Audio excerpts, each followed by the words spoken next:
silica, so in quartz, which is made up of silica and oxygen, and when the oxygen is hit by a high energy neutron, a new particle is created.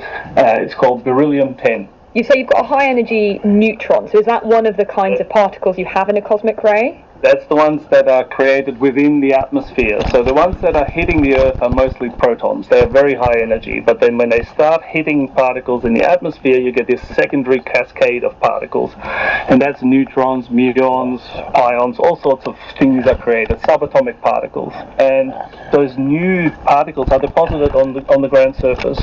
And over time, that process continues, and so we build up a thickness of dust, and I can tell how old that dust is from those particles that were created when they were in the atmosphere. Ah, okay. How can you tell? Do they have a label on them somehow? Well, it's known as beryllium-10. It's only formed by this process of interaction with cosmic rays. And we know roughly the rate, or we know pretty well the rate at which they're forming. So if you can measure the concentration of the beryllium-10 in material, so I do this in sediments, in dust, and also in rocks, then you know how long it's been exposed to cosmic radiation at the surface of the Earth. Yeah. So basically the concentration of this beryllium-10 tells you how long this bit of dust or matter has been sort of exposed on the surface of the Earth. Exactly. Ah, clever. I mean, that's very interesting, but what do you do with that information?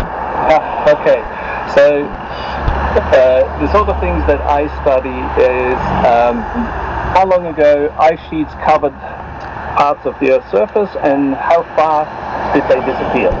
So when an ice sheet covers, or a glacier covers the landscape that's below the ice is protected from cosmic radiation, because the ice shields the surface. When the ice melts, the surface is then exposed to cosmic radiation, of the cosmogenic nuclides. I can say when that ice disappeared. Okay, so if you're, say, looking at a valley and it's clear there was once a glacier that made the valley because of the shape of the valley and that kind of thing, you could use this information from cosmic rays to work out how long ago the glacier melted.